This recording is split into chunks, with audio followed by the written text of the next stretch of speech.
Olá, seja bem-vindo no canal Maria Belintani.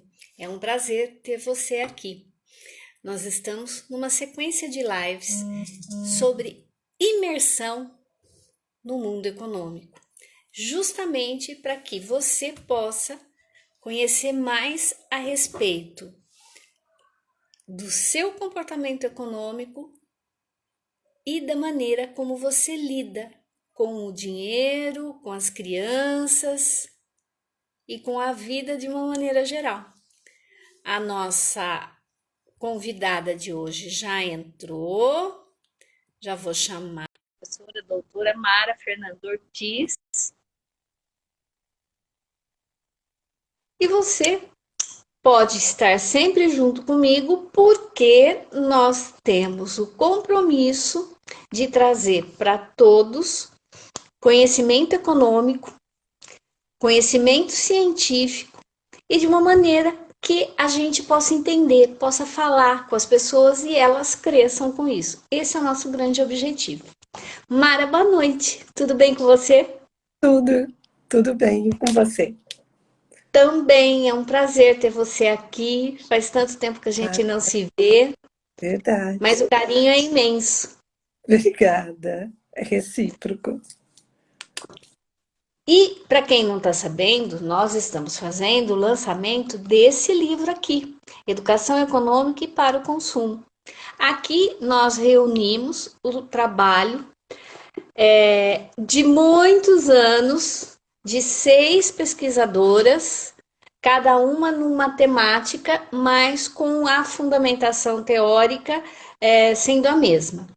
A fundamentação teórica da teoria piagetiana e também da economia, educação econômica, psicologia econômica, que trouxe muito conhecimento, muita experiência para a gente nessa área.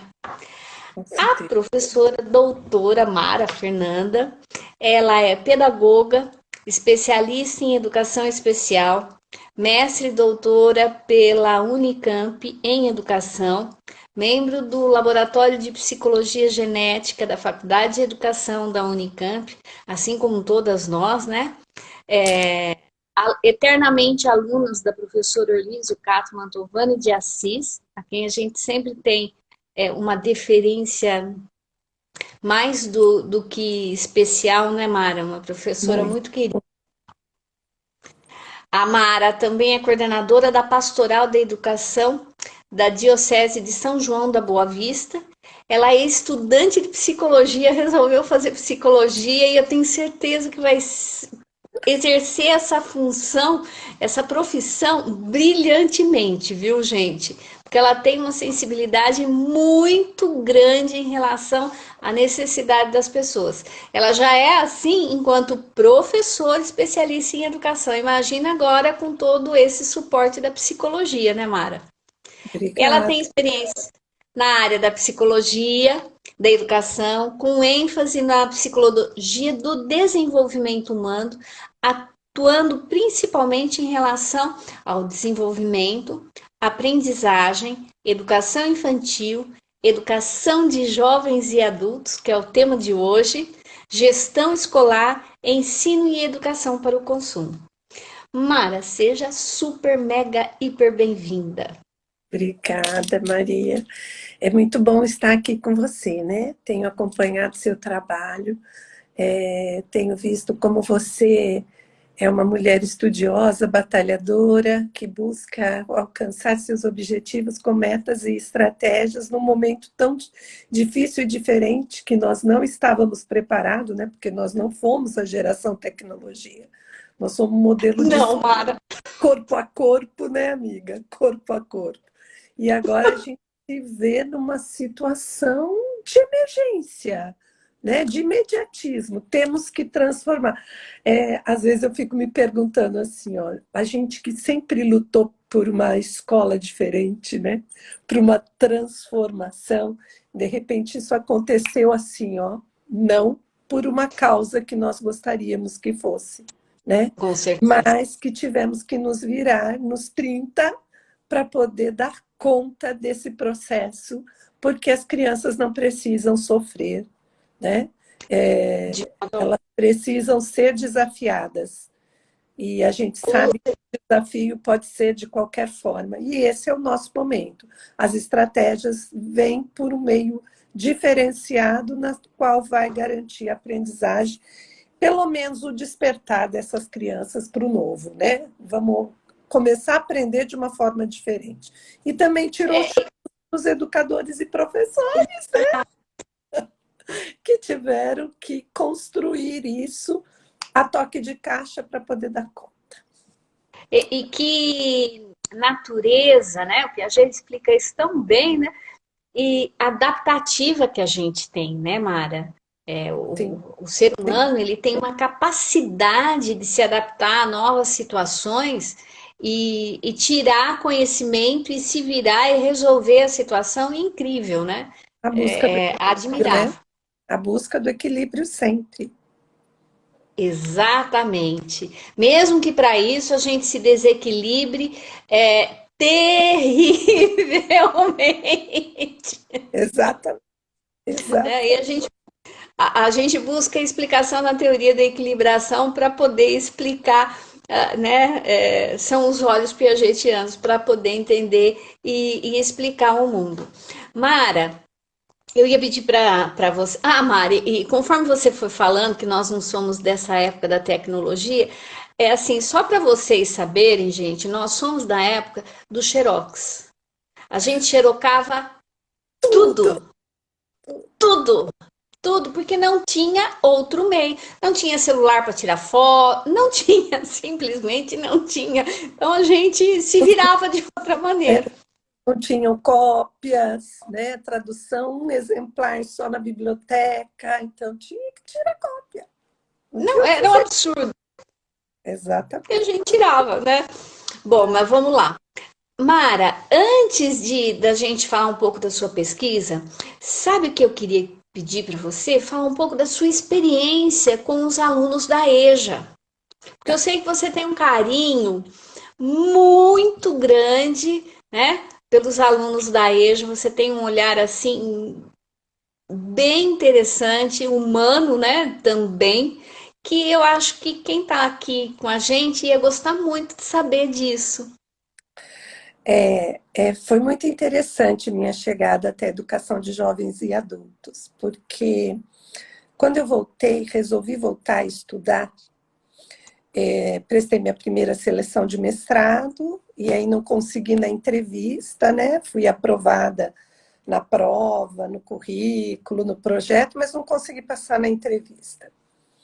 E aí eu fui para a Unicamp buscar meus documentos e tinha uma inscrição de educação especial. E aí eu fui, me matriculei, prestei, era assim, sexta-feira eu fui buscar o documento, sexta era o último dia da inscrição, sábado era a prova. Eu fui, fiz a prova, fiquei entre as 40 classificadas e comecei a fazer educação especial. E aí eu falei assim, bom, agora eu não paro mais, né? É isso que eu quero, eu não vou parar mais. E aí a gente tinha muitas dificuldades na educação de jovens e adultos. Era um tempo da busca da inclusão e não tem lugar de maior inclusão do que a educação de jovens e adultos, porque lá nós recebemos os evadidos da exclusão social e da exclusão escolar, né? Os alunos da exclusão escolar. Nós recebemos os alunos que não conseguiram aprender e que aparecem na educação de jovens e adultos.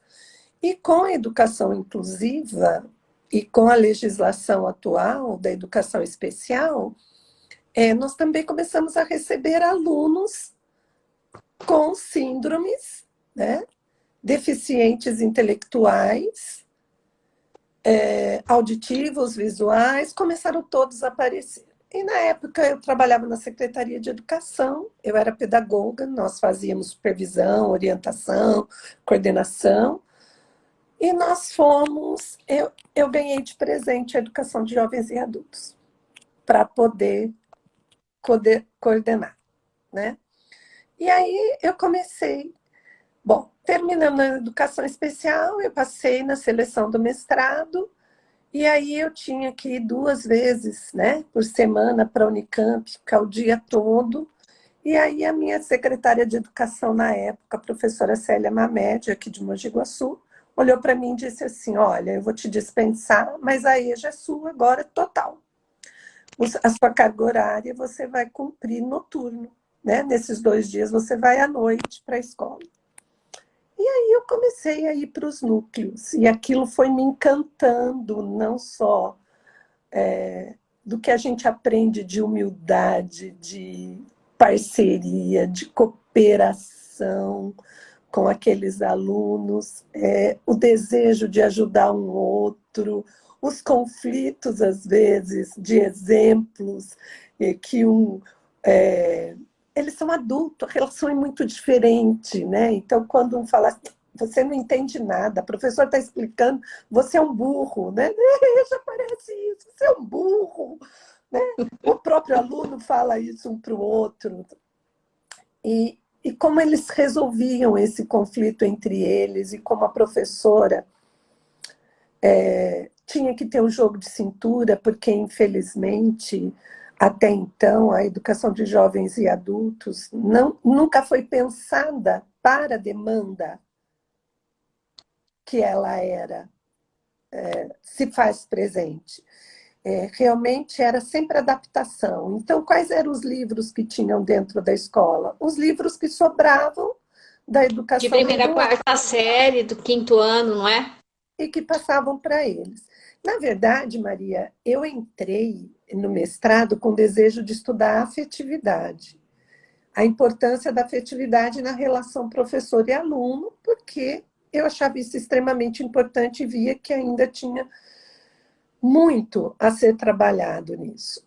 E aí, eu fazendo as disciplinas, discutindo com a professora Orli, o professor Orli olhou para mim e falou assim: mas esse não é seu maior problema hoje, né?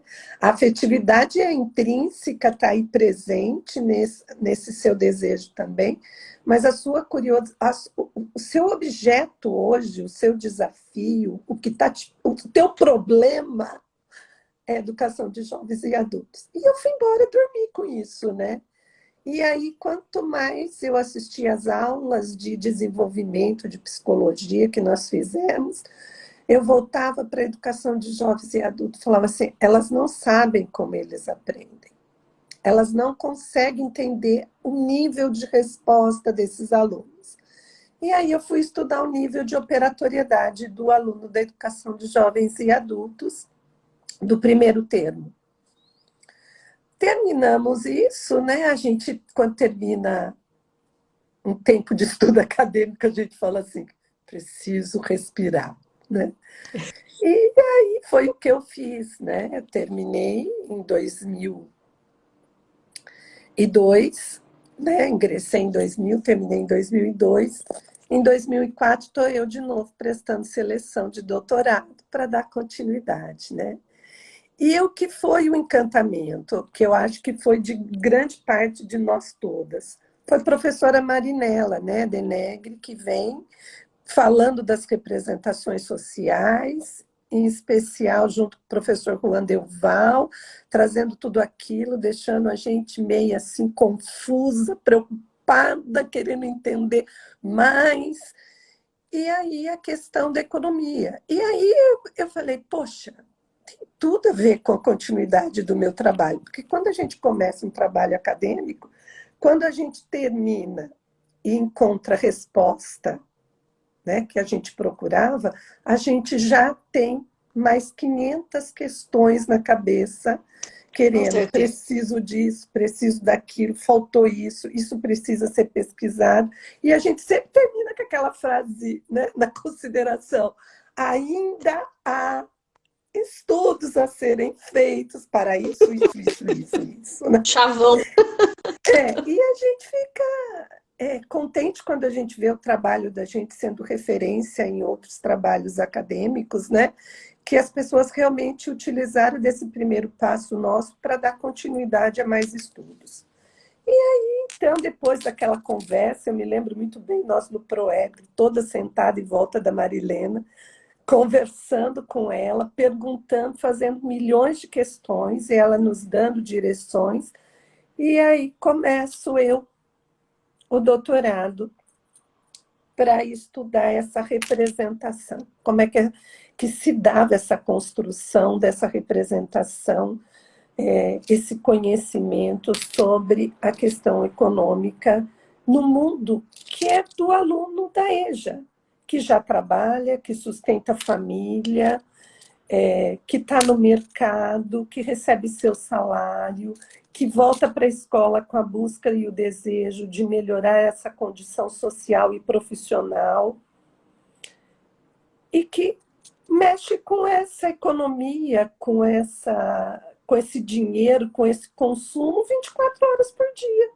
Né? Quando não é com ele próprio, mas com os próprios filhos, e como é que isso se dá.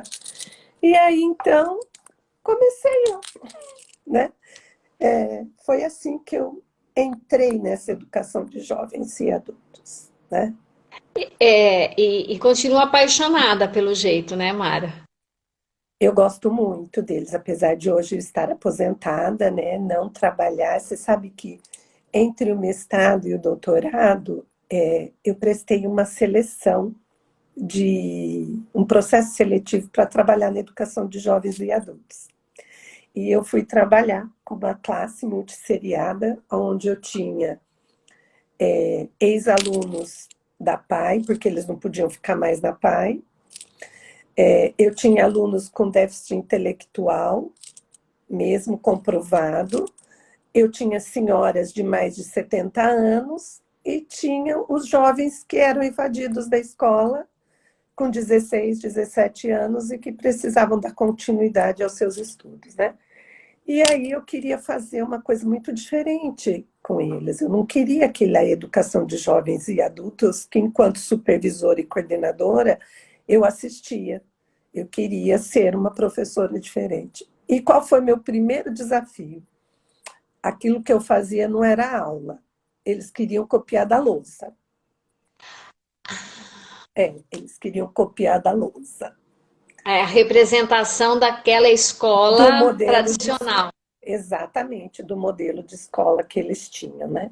Então, quando eu comecei a fazer as rodas de conversa na entrada, a tirar deles o que era mais importante, o que era o desafio, e para isso eu ia buscar texto para a hora da leitura, eu ia buscar situações, problemas para a gente trabalhar matemática, estudar a própria região social e geográfica da onde eles vinham, muitos deles originários do Norte e Nordeste, migrados para a região Sudeste.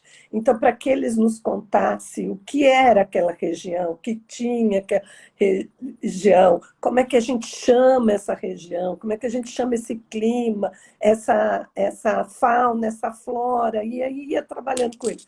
E o que foi muito legal é que eu tive uma coordenadora na época, inovadora, e que fez salas ambientes, fez uns trabalhos muito diferentes com eles. E aí tinha uma quinta-feira que tinha trabalhos diversificados de salas ambientes, onde eles podiam escolher. E eu lembro que eu olhava para eles, falava assim para eles, mas isso daí não é escola não, vocês estão dançando, escola tem que copiar da louça. Eles ficavam loucos comigo, né? Não, mas hoje a aula é diferente. E eu falava, mas é isso que eu quero. Eu quero uma aula diferente, porque eu não sei dar aula como vocês querem que eu faça. Mas deu tudo certo. Foi uma experiência gratificante, maravilhosa, né? Mas a educação de jovens ainda é um desafio para a nossa sociedade, né? Principalmente porque hoje o número de adultos é muito pouco. Eu acredito que daqui uns 10 anos, Maria, a gente volte a ter esse modelo de escola de novo, de educação de jovens e adultos, de pessoas com muita idade sem estarem alfabetizadas ou escolarizadas. Mas no momento agora, nós temos alunos evadidos. Alunos que a escola regular não dá conta, que se evadem e vêm para a escola para poder concluir seus estudos. né? percebe que para ficar inserido no mercado, eles precisam ter minimamente um nível escolar. Aí Ou eles voltam. fundamental, pelo menos, né? Mas essa população também, ela está meio escondida, né?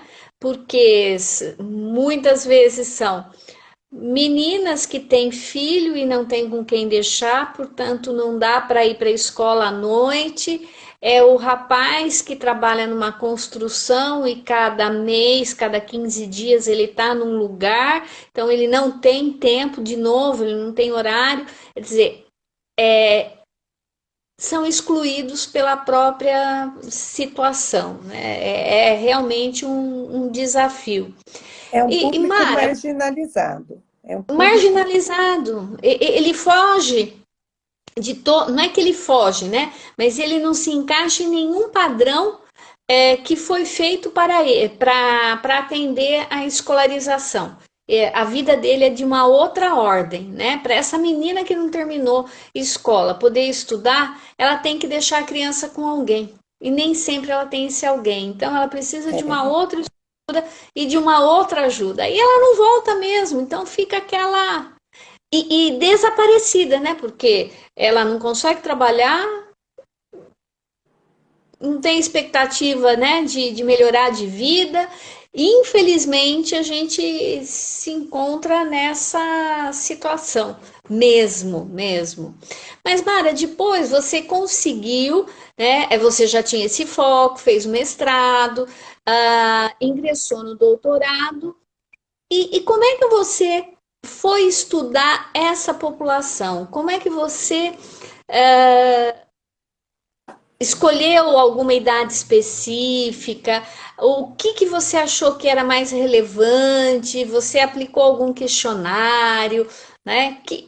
Qual foi o caminho que você percorreu para entender como que essas pessoas lidavam com o dinheiro, sabiam sobre inflação ou não sabiam? O que você foi fazendo nesse processo? bom, a primeira coisa era compreender, né, tentar entender como é que o aluno da EJA entendia os fenômenos econômicos, né? Qual era esse nível de pensamento e se havia uma diferença entre a escolaridade, o nível de escolaridade e também na questão da idade e do sexo, se havia uma diferença até pela própria participação do aluno no ambiente escolar, né?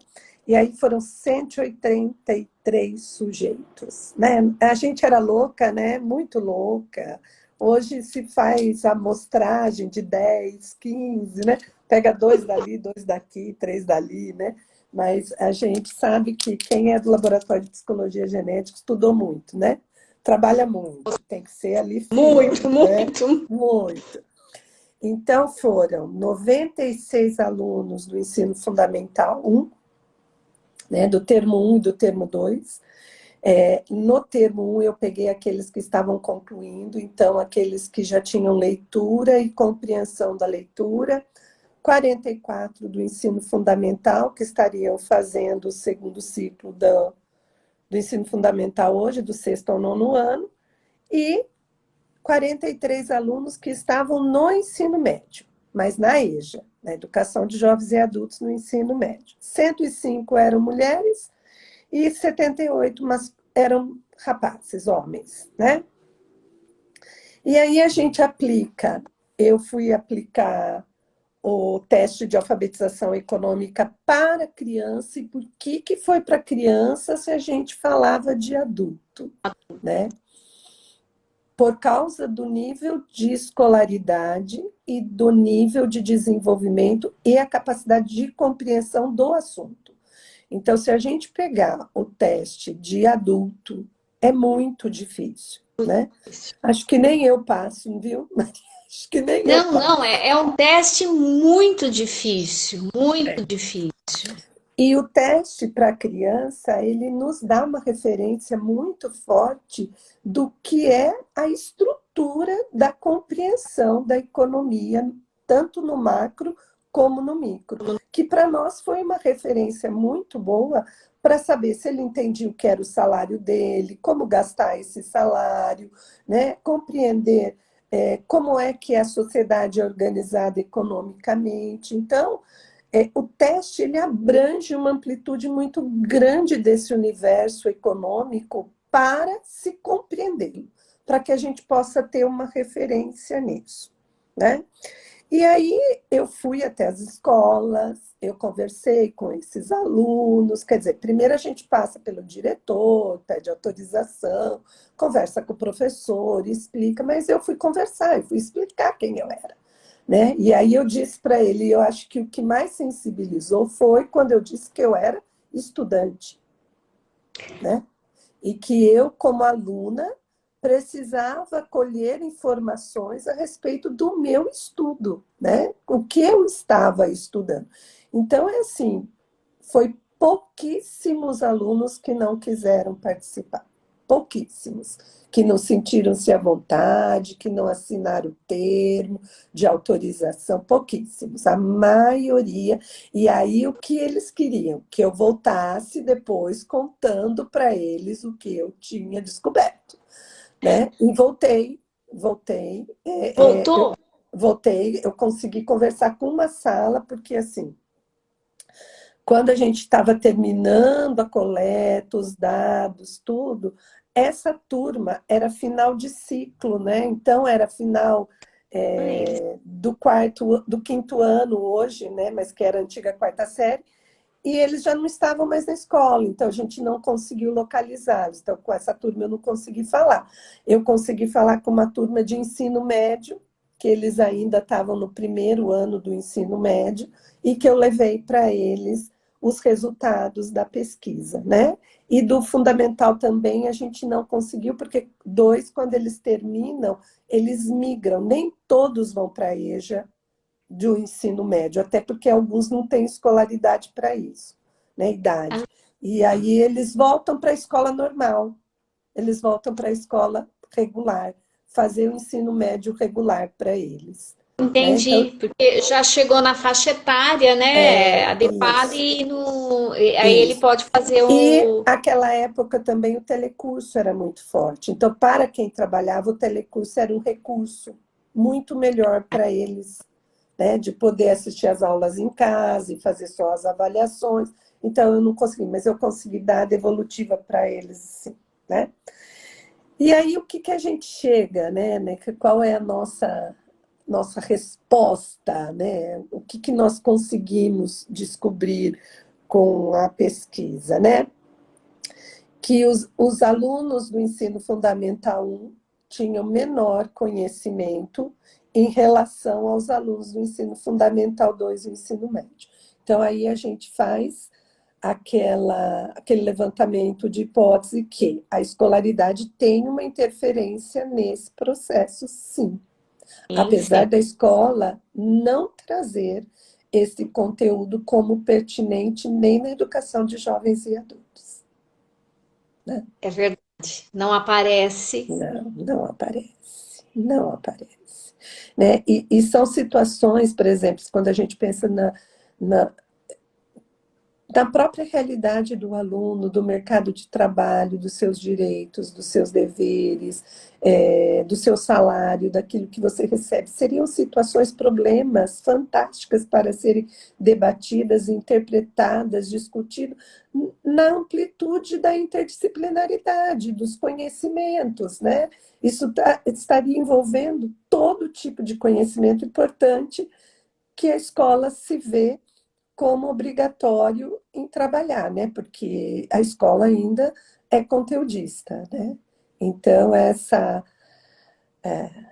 busca da interdisciplinaridade de mostrar para o aluno que, olha, aprender programa e saúde, que nós estamos vivendo hoje na pandemia, não é coisa de livro escolar, é coisa de vida, né? Lavar a mão é coisa de vida, é É coisa de coisa de vida. vida. É tão simples, mas é coisa É de só vida. lavar a mão bem lavadinha, né? E a gente Já é trabalha coisa de. isso com um nome muito bonito, programa de saúde dentro da escola, mas não faz esse link, parece que fica distante. Parece que aquele desenho daquele menino lavando a mão não tem nada a ver comigo lavando a mão todo dia, É isso não. E né? não faz Então, eu não sei. sentido para as. Né? É assim, a gente vê que não está fazendo sentido para o adulto, que dirá para a criança. Então, Mara, como é que fica o distante, Léo, né? deixa eu falar duas coisas para você. A Thaís É, está achando muito interessante. Thaís, chame a Mara para fazer uma live com você. E o Léo, ele meu falando aluno. assim, a minha querida professora, muito orgulho, fez parte da minha formação e da minha carreira, tá? Ele é o meu orgulho, porque quando eu vejo hoje ele publicando as coisas que ele faz, que ele está fazendo, né? Eu lembro daquele menino que chegou na faculdade com desejo de mudar o mundo, né? E aí E está tá mudando conseguindo. mesmo, está mudando, né? Uma Isso graça aí. de trabalho. Eu Um também estou com abraço. outro aluno aqui, o Josimar. É isso mesmo, Josimar. Veja, aproveita bem as palavras da Mara, porque ela estudou muito a EJA. E vale a pena, sim, ouvir e aprender a levar para essas pessoas tão carentes de tudo, conhecimento que façam sentido para a vida delas, né? Eu fico preocupada porque quando a gente fala de escola, a gente fala isso, é o conhecimento construído e acumulado ao longo da humanidade, e que a escola vem socializar e mediar para que todos aprendam, né? E aí você depara com o quê? Que a escola ainda não dá conta de fazer isso. Que o que se aprende na escola está onde? Dentro do livro. E não é verdade, tá na vida, né? Não, tá na vida, né? Bom, aí, gente, o que eu descubro na EJA, né? Há essa diferença a nível de escolaridade, mas não há uma diferença entre o sexo, não há uma diferença significativa, porque essa diferença a gente pensa assim, há uma diferença? Claro que você acha, né? Mas ela não é significativa a nível estatístico, porque vocês sabem que quando a gente faz uma pesquisa, mesmo nós que fazemos pesquisas qualitativas, elas precisam também ser quantificadas, né? Até isso é uma exigência do sistema, né? Então a gente precisa quantificar isso. Então a porcentagem não é significativa para que você possa determinar que mulheres sabem menos de economia do que homens. Até porque eu acho que é mentira isso, né? Não, A gente é muito mais econômica, a gente gasta, mas a gente é muito mais econômica, né?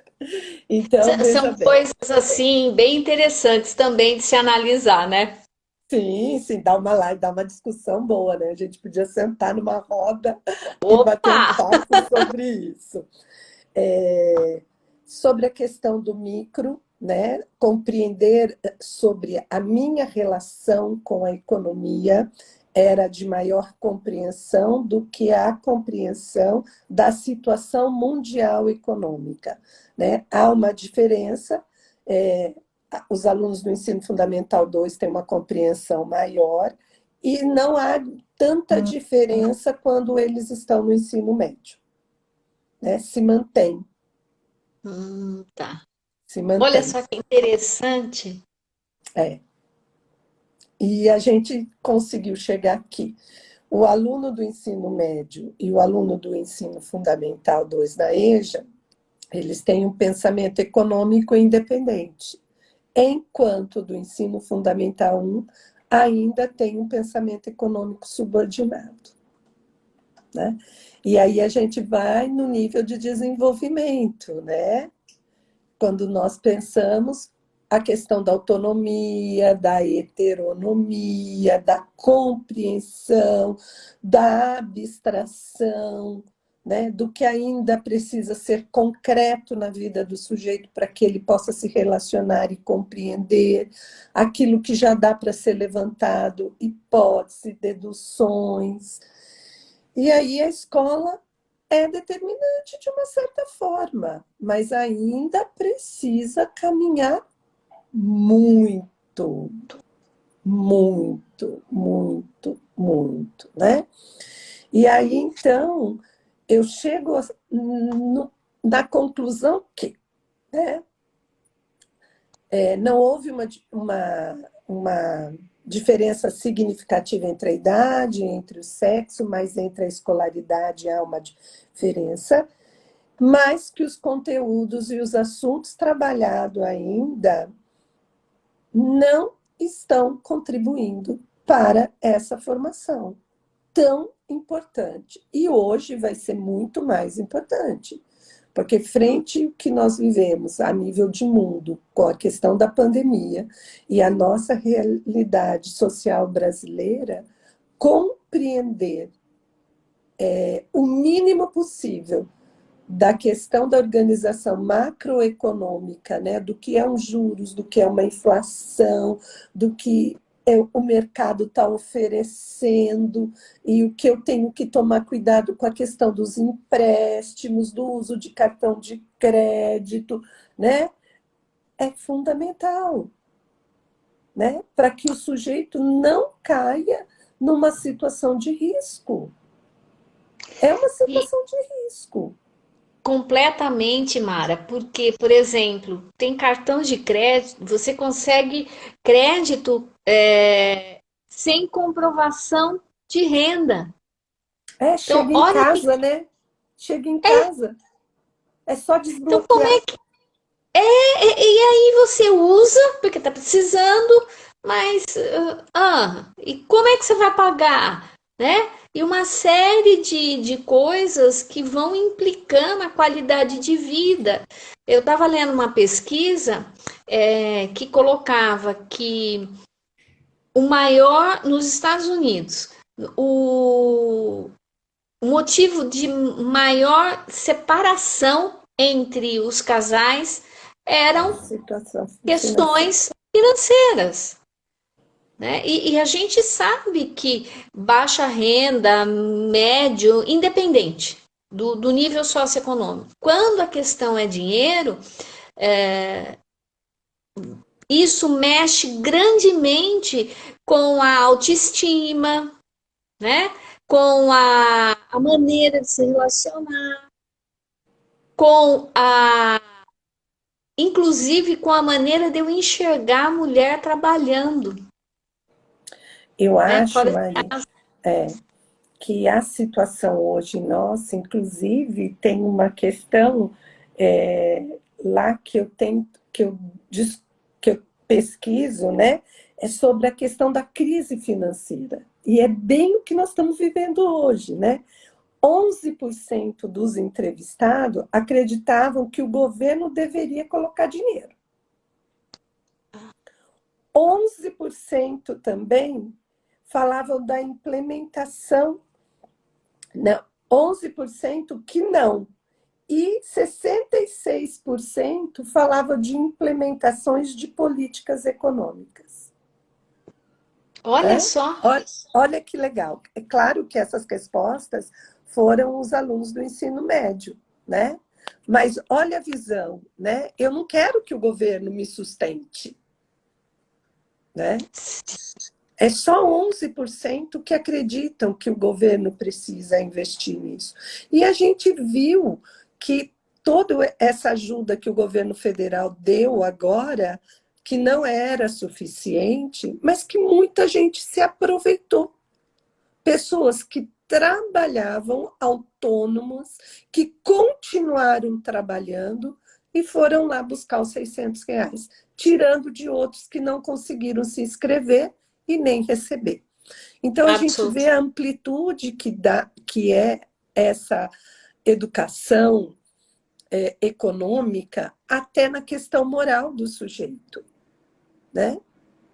Dos valores de vida, de princípios e valores que norteiam o todo, a coletividade e a minha vida particular. Né? Quem sou eu? Né? Eu tô tirando. E eu vi isso acontecer dentro da minha casa com um pintor. Né? ele disse assim, hoje eu posso ir embora um pouquinho mais cedo porque eu tenho que receber. Eu falei, mas como você vai receber? Ele falou, eu tenho direito. Eu falei, mas não é questão só de De direito, né? direito. É uma questão que você está trabalhando, você tem uma renda, né? E aí, como é que a gente fica nessa questão em relação àquele que não conseguiu se cadastrar e que não conseguiu receber? Eu estou em São Paulo, eu estou assustada. Eu saí com meu filho, eu fiquei assustada com as barracas. Cresce cada dia mais os moradores de rua, né? E isso é fruto dessa não educação econômica. A gente vê dentro da pastoral da educação uma preocupação agora muito grande de estudar a economia de Francisco, né? Que quando o Papa Francisco, em 2013, assume o papado, ele faz um compromisso de estudo da economia de Francisco e Clara. Aliás, vou fazer um curso sobre isso, né? Na universidade, para entender qual é essa proposta de economia.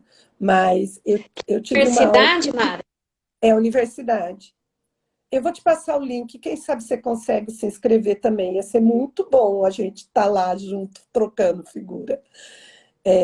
O reitor da Universidade Católica de Belo Horizonte, ele disse que pensar na economia hoje é pensar quando 1%, toda a riqueza do mundo está concentrada em 1% de pessoas. É Né? assim, enlouquecedor, né? Então, nós vamos viver a miséria.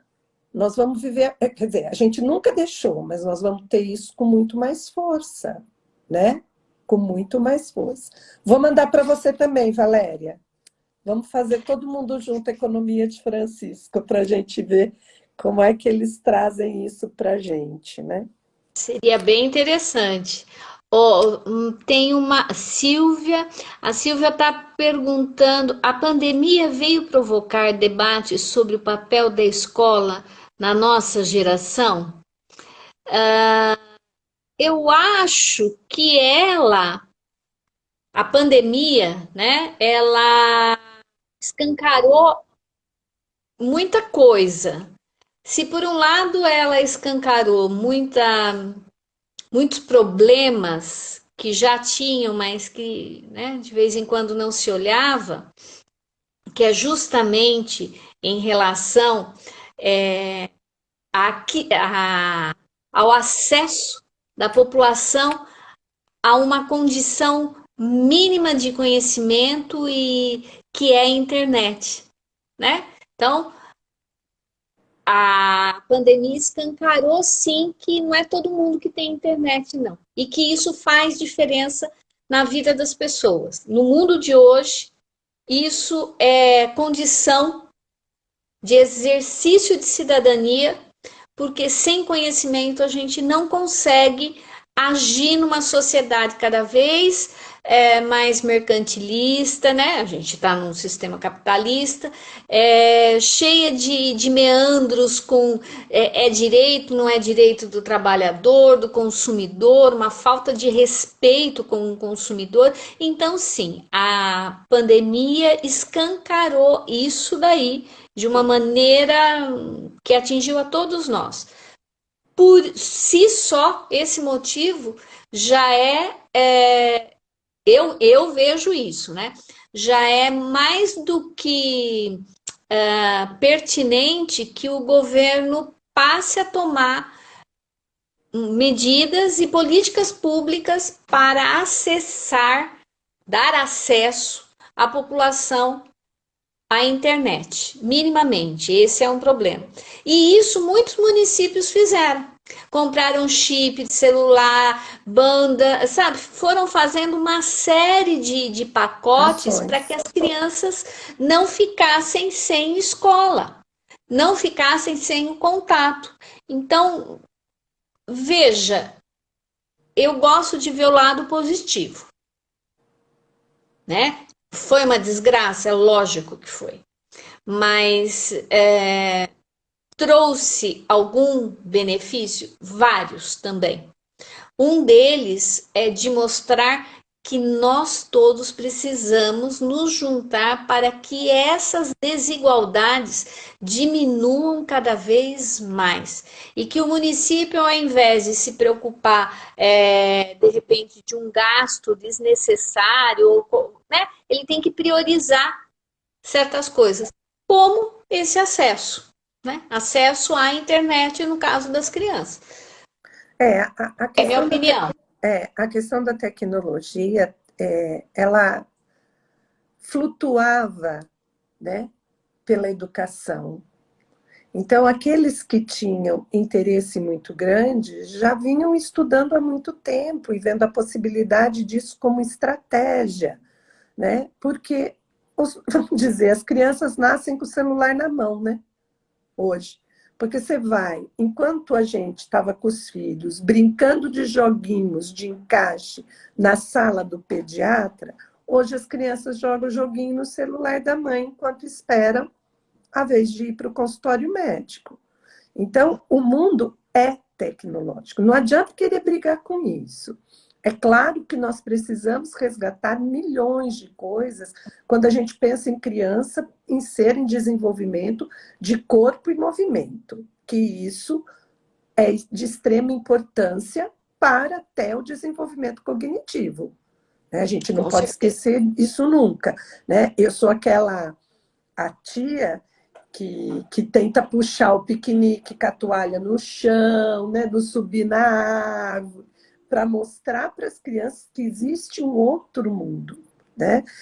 Vamos dizer, os meus filhos, os seus filhos, a gente mostrava tecnologia para eles, porque as outras Uhum, coisas eles tinham. Então, a gente trazia eles para a inserção do mundo tecnológico que a gente sabia que estava chegando.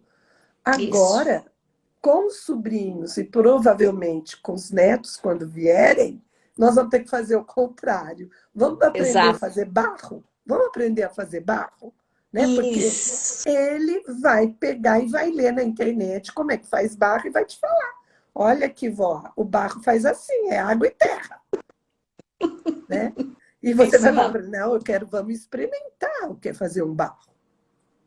Né? É isso. Vamos jogar amarelinha, vamos pular corda. Isso, vamos dizer que a gente já está resgatando na escola desde a década de 80, 90, isso já está vindo muito forte, que não deveria ser papel da escola, né? Deveria ser papel da família, da vida social, do lazer da criança, mas a escola tem feito isso. Mas a gente vai ter que pensar. E voltando aqui para a nossa educação de jovens e adultos, se a gente não trabalhar isso com os adultos que ainda não construíram esse conceito e que há necessidade, e hoje, Maria, eu sei que uma das perguntas suas que você vai fazer para mim no final, nosso tempo está quase espirrando, é a questão hoje, agora, como é que você faria? Eu trabalharia com a educação profissionalizante, para ver como é que esses alunos que estão buscando o ensino técnico e tecnólogos veem o mercado de trabalho e compreendem a questão da micro e da macroeconomia. E aí eu sei que eu não vou ter muitas diferenças dos resultados que eu Eu ia tive da falar. educação de jovens e adultos.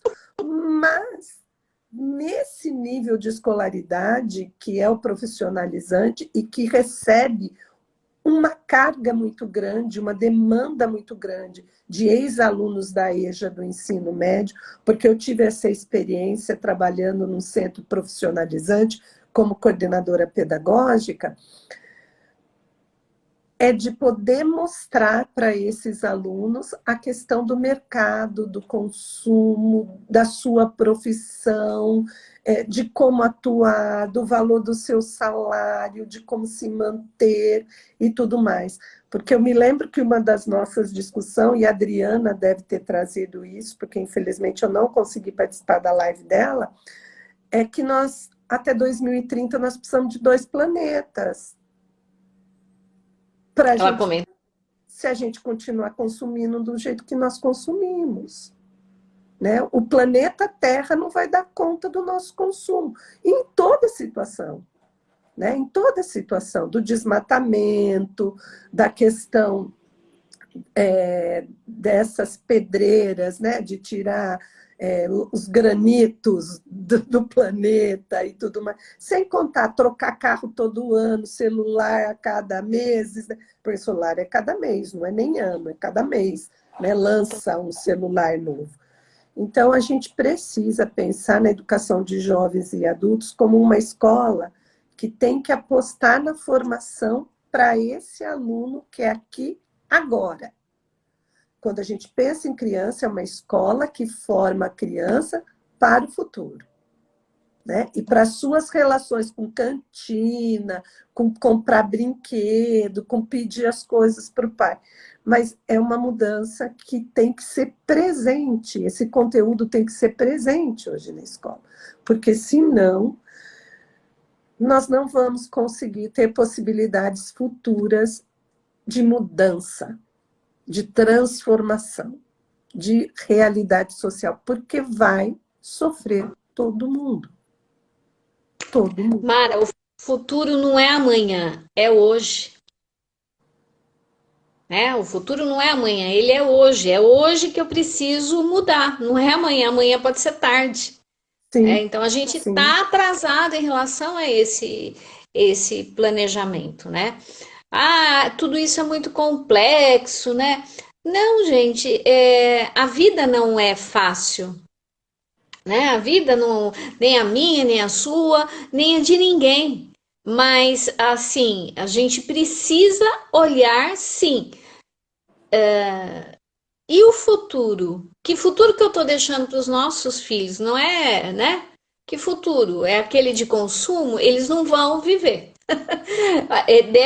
Da maneira como a gente está educando hoje, essas crianças não têm futuro. A Sheila colocou uma fala que a EJA mudou. Eu acho que ela entrou um pouco atrasada e a gente falou isso mesmo. Os nossos alunos Isso. hoje, Sheila, não são os alunos, os adultos analfabetos. Você sabe que a minha mãe foi professora do Mobral. Ai, que bonitinha. E E eu olha, hein? ia, olha lá, e eu tinha o quê? Uns 8 anos de idade. Eu ia fazer, eu tomava leitura dos alunos dela, para ela. Então, conforme o aluno terminava a atividade que ela dava, eu sentava e ia tomando a leitura. Aquela época eram adultos, né? Idosos, gente com mais de 40, 50, 60, 70 anos. Né? Em 2000, quando eu fiz, eu já tinha aluno de 17, de 16. Eu vou contar uma história para vocês para emocionar mesmo. Eu tinha uma aluna muito bonita que chegava e um dia eu fui convidá-la para fazer e aí ela, né, antes da gente começar as provas, a gente faz uma conversa e ela me disse assim: eu estou na escola aqui porque quando eu fui para a escola regular, a minha mãe me deixou e a professora disse que se eu continuasse chorando, eu ia ficar trancada na biblioteca e nunca mais ia ver minha mãe. Eu nunca quis ir para a escola. Minha mãe colocou eu em escola particular, ela me colocou em todas as escolas possíveis públicas, para ver se eu ficava. Eu fui aluna da PAI, porque eu só chorava e gritava, então minha mãe me colocou na PAI. Eu não consegui ficar. Aí hoje, como eu estou namorando, ela tinha 16 anos, eu tenho vergonha de falar para o meu namorado que eu não sei ler e escrever. Então eu vim para a escola. E aí eu fico com a Ezequiel Teodoro, né? Médico mata um de cada vez, professor mata 40, né? Então, Minha. aí você entende como a gente se apaixona por eles. Porque eu tinha também história, eu morava muito longe da escola e eu não conseguia chegar até a escola. Eu ia para a escola só para comer. Eu tinha sono, eu acordava muito cedo, eu tinha sono. Isso era aluno de 19, 20 anos me contando essa realidade. né? Porque vinha do norte, do nordeste do país, né? E hoje a demanda da EJA com certeza é muito maior de alunos evadidos da escola, que a escola expulsou, que a escola não deu conta desses alunos, né? E aí você vai ter alunos que também caíram no crime, na marginalização, e uma das ressocialização é a obrigatoriedade de voltar para a escola. Então, a EJA tem toda esta demanda. Eu falo e vou repetir, educação de jovens e adultos é a educação inclusiva do país. Nossa É Senhora. a educação inclusiva do Você país. tem um retrato do país, né? Porque Sim, pipoca de todos os sim, lados. sim, sim. Mas eu vejo que se nós não caminharmos para uma formação como essa que você está fazendo brilhantemente, nós vamos voltar a ter crianças que não irão para a escola, justamente por causa do problema que você colocou da tecnologia, né? Porque a família não vai ter dinheiro, não vai ter internet, não vai ter telefone, celular, não vai ter computador para essa criança poder estudar.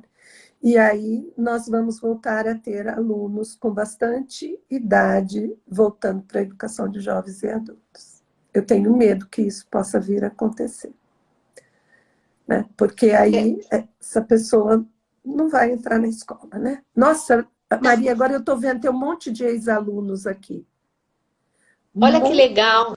de ex-aluno. Quero deixar um beijo para eles de coração, né? Fico muito feliz. Hoje eles são colegas de profissão, né?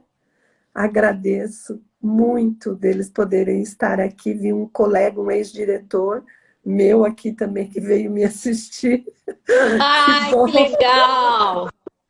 que bom. Olha, vocês que estão aí, vocês não sabem como é importante essa presença de vocês no momento dessa live.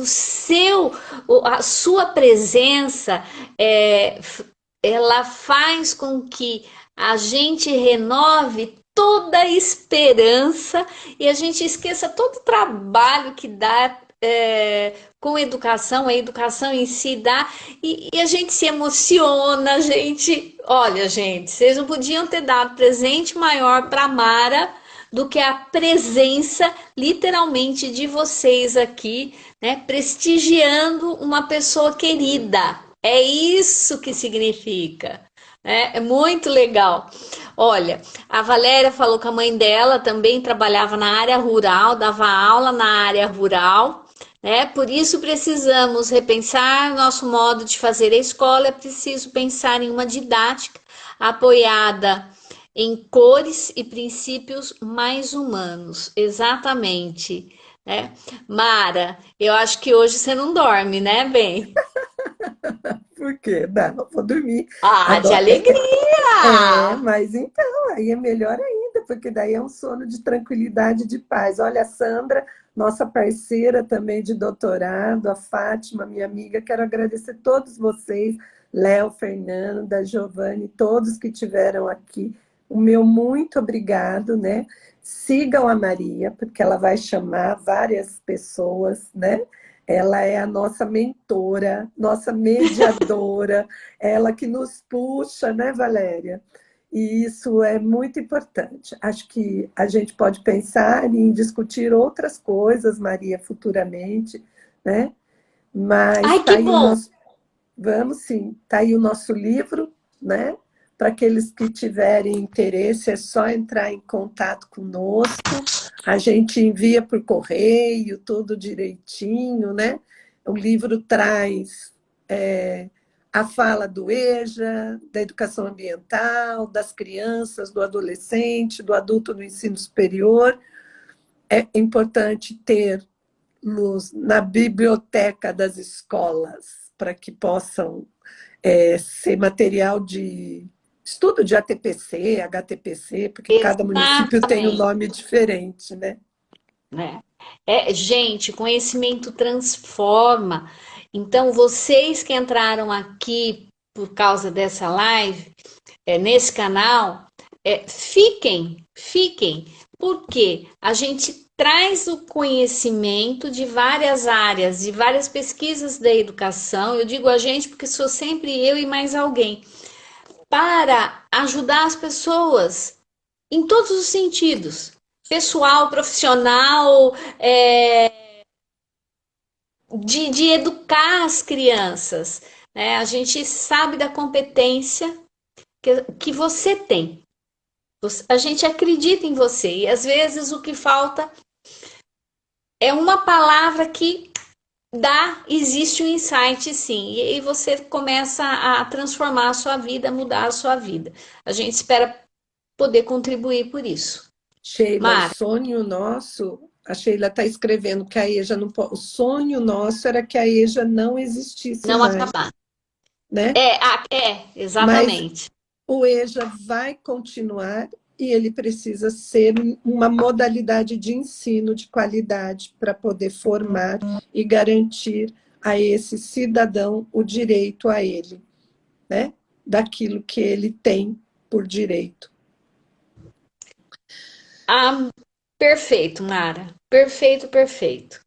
Gente, nós vamos ficando por aqui, né? Já deu uma hora. Poderíamos ficar mais, mas eu acho que é a medida certa para vocês quererem mais, né?